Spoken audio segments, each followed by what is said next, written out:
Kejadian 33. Yakub berbaik kembali dengan Esau.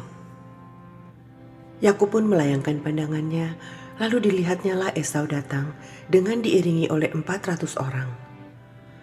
Maka diserahkannyalah sebagian dari anak-anak itu kepada Lea dan sebagian kepada Rahel, serta kepada kedua budak perempuan itu. Ia menempatkan budak-budak perempuan itu beserta anak-anak mereka di muka.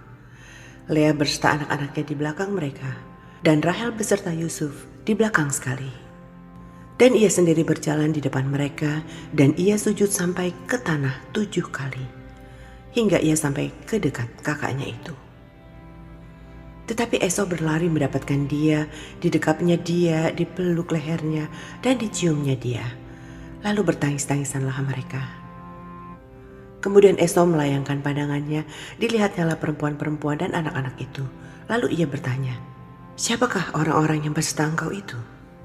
Jawab Yakub, "Anak-anak yang telah dikaruniakan Allah kepada hamba-Mu ini." Sesudah itu mendekatlah budak-budak perempuan itu beserta anak-anaknya, lalu mereka sujud. Mendekat jugalah Lea beserta anak-anaknya, dan mereka pun sujud. Kemudian mendekatlah Yusuf beserta Rahel, dan mereka juga sujud. Berkatalah Esau, "Apakah maksudmu dengan seluruh pasukan yang telah bertemu dengan aku tadi?" Jawabnya, "Untuk mendapat kasih tuanku." Tetapi kata Esau, "Aku mempunyai banyak, adikku. Peganglah apa yang ada padamu." Tetapi kata Yakub, "Janganlah kiranya demikian. Jikalau aku telah mendapat kasih-Mu, terimalah persembahanku ini dari tanganku. Karena memang melihat muka-Mu adalah bagiku serasa melihat wajah Allah, dan Engkau pun berkenan menyambut aku.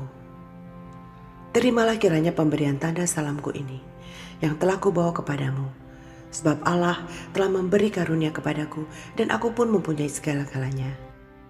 Lalu dibujuk-bujuknyalah Esau, sehingga diterimanya. Kata Esau, "Baiklah, kita berangkat berjalan terus, aku akan menyertai engkau." Tetapi aku berkata kepadanya, "Tuanku maklum bahwa anak-anak ini masih kurang kuat, dan bahwa beserta aku ada kambing, domba, dan lembu sapi yang masih menyusui. Jika diburu-buru 1 hari saja, maka seluruh kumpulan binatang itu akan mati. Biarlah kiranya tuanku berjalan lebih dahulu dari hamba-Mu ini, dan aku mau dengan hati-hati beringsut maju menurut langkah hewan yang berjalan di depanku, dan menurut langkah anak-anak sampai aku tiba pada tuanku di Seir."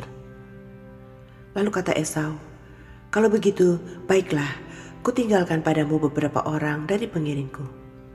Tetapi aku berkata, "Tidak usah demikian, biarlah aku mendapat kasih tuanku saja." Jadi pulanglah Esau pada hari itu berjalan ke Seir. Tetapi Yakub berangkat ke Sukot, lalu mendirikan rumah, dan untuk ternaknya dibuatnya gubuk-gubuk. Itulah sebabnya tempat itu dinamai Sukot. Dalam perjalanannya dari Padan Aram, sampailah Yakub dengan selamat ke Sikem di tanah Kanaan. Lalu ia berkemah di sebelah timur kota itu. Kemudian dibelinyalah dari anak-anak Hemor, bapa Sikem, sebidang tanah tempat ia memasang kemahnya dengan harga 100 kesita. Ia mendirikan mezbah di situ, dan dinamainya itu Allah Israel ialah Allah. Kejadian 34. Dina dan Sikem. Pada suatu kali pergilah Dina, anak perempuan Lea yang dilahirkannya bagi Yakub, mengunjungi perempuan-perempuan di negeri itu. Ketika itu terlihatlah ia oleh Sikem, anak Hemor, orang Hewi, raja negeri itu. Lalu Dina itu dilarikannya dan diperkosanya. Tetapi terikatlah hatinya kepada Dina anak Yakub. Ia cinta kepada gadis itu, lalu menenangkan hati gadis itu. Sebab itu berkatalah Sikem kepada Hemor ayahnya, "Ambillah bagiku gadis ini untuk menjadi istriku." Kedengaranlah kepada Yakub bahwa Sikem mencemari Dina. Tetapi anak-anaknya ada di padang menjaga ternaknya. Jadi Yakub mendiamkan soal itu sampai mereka pulang. Lalu Hemor ayah Sikem pergi mendapatkan Yakub untuk berbicara dengan dia. Sementara itu anak-anak Yakub pulang dari padang, dan sesudah mendengar peristiwa itu, orang-orang ini sakit hati dan sangat marah, karena Sikem telah berbuat noda di antara orang Israel dengan memperkosa anak perempuan Yakub. sebab yang demikian itu tidak patut dilakukan. Berbicaralah Hemor kepada mereka itu. Hati Sikem anakku mengingini anakmu. Kiranya kamu memberikan dia kepadanya menjadi istrinya. Dan biarlah kita mengambil. Berikanlah gadis-gadis kamu kepada kami dan ambillah gadis-gadis kami. Tinggallah pada kami. Negeri ini terbuka untuk kamu. Tinggallah di sini. Jalanilah negeri ini dengan bebas dan menetaplah di sini. Lalu Sikem berkata kepada ayah anak itu dan kepada kakak-kakaknya, biarlah kiranya aku mendapat kasihmu. Aku akan memberikan kepadamu apa yang kamu minta. Walaupun kamu bebankan kepadaku uang jujuran dan uang mahar, seberapa banyak pun aku akan memberikan apa yang kamu minta. Tetapi berilah gadis itu kepadaku menjadi istriku. Lalu anak-anak Yakub menjawab Sikem dan Hemor ayahnya dengan tipu muslihat. Karena Sikem telah mencemari Dina, adik mereka itu. Berkatalah mereka kepada kedua orang itu, kami tidak dapat berbuat demikian, memberikan adik kami kepada seorang laki-laki yang tidak bersunat, sebab hal itu aib bagi kami. Hanyalah dengan syarat ini kami dapat menyetujui permintaanmu. Kamu harus sama seperti kami, yaitu setiap laki-laki di antara kamu harus disunat. Barulah kami akan memberikan gadis-gadis kami kepada kamu dan mengambil gadis-gadis kamu. Maka kami akan tinggal padamu dan kita akan menjadi satu bangsa. Tetapi jika kamu tidak mendengarkan perkataan kami dan kamu tidak disunat, maka kami akan mengambil kembali anak itu, lalu pergi. Lalu Hemor dan Sikem anak Hemor menyetujui usul mereka. Dan orang muda itu tidak bertangguh melakukannya, sebab ia suka kepada anak Yakub. Lagi pula ia seorang yang paling dihormati di antara seluruh kaum keluarganya. Lalu pergilah Hemor dan Sikem anaknya itu ke pintu gerbang kota mereka dan mereka berbicara kepada penduduk kota itu. Orang-orang itu mau hidup damai dengan kita. Biarlah mereka tinggal di negeri ini dan menjalaninya dengan bebas. Bukankah negeri ini cukup luas untuk mereka? Maka kita dapat mengambil gadis-gadis mereka menjadi istri kita. Dan kita dapat memberikan gadis-gadis kita kepada mereka.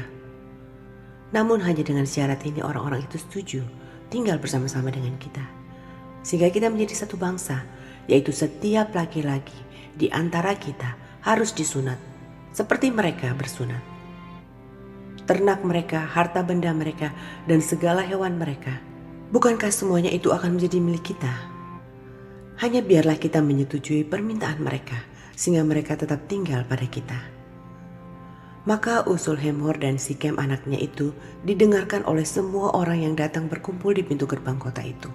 Lalu disunatlah setiap laki-laki, yakni setiap orang dewasa di kota itu.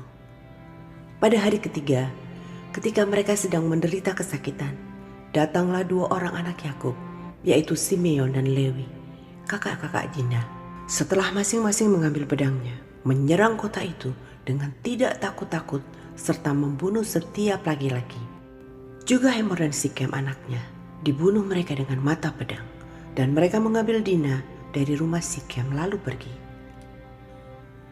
Kemudian datanglah anak-anak Yakub merampasi orang-orang yang terbunuh itu, lalu menjarah kota itu, karena adik mereka telah dicemari.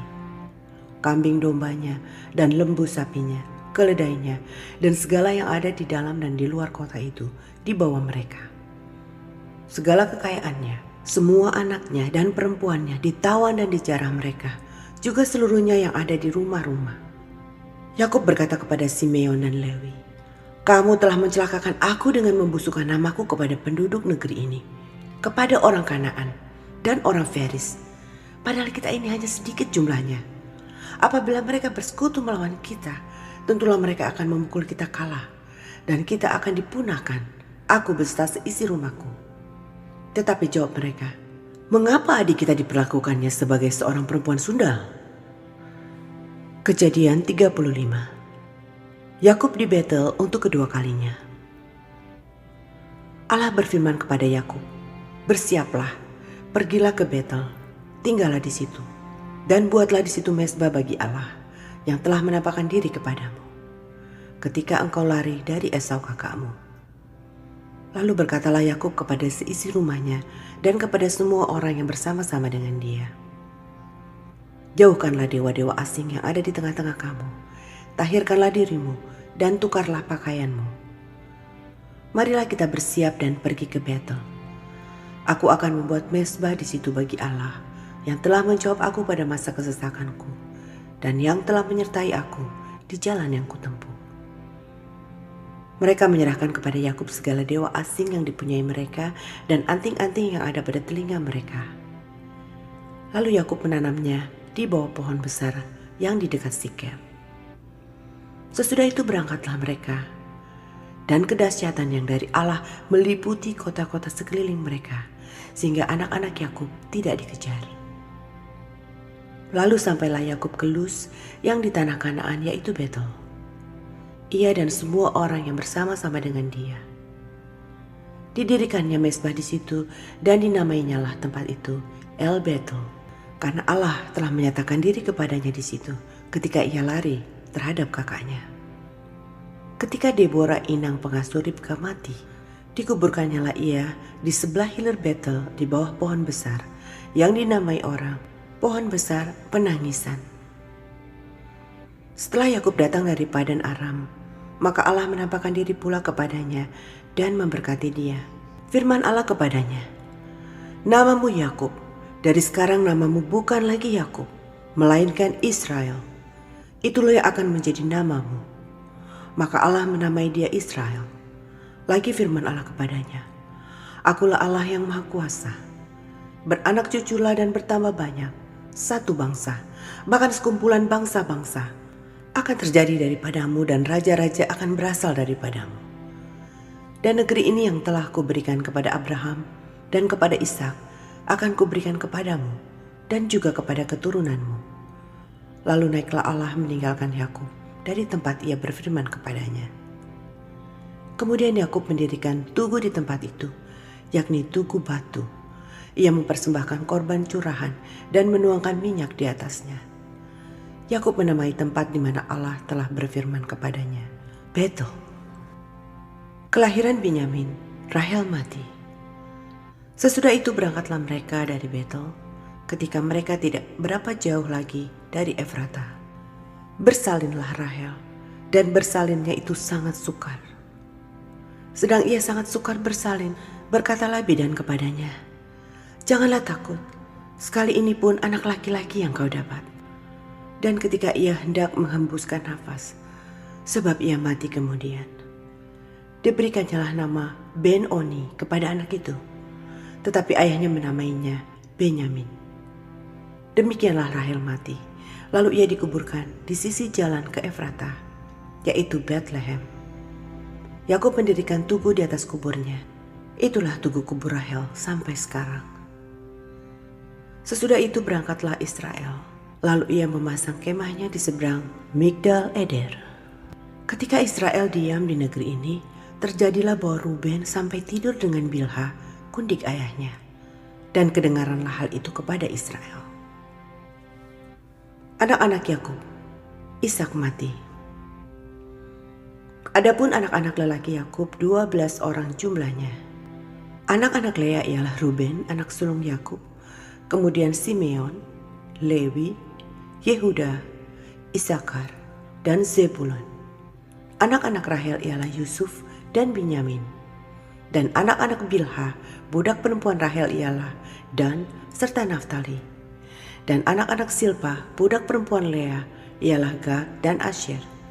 Itulah anak-anak lelaki Yakub, yang dilahirkan baginya di Padan Aram.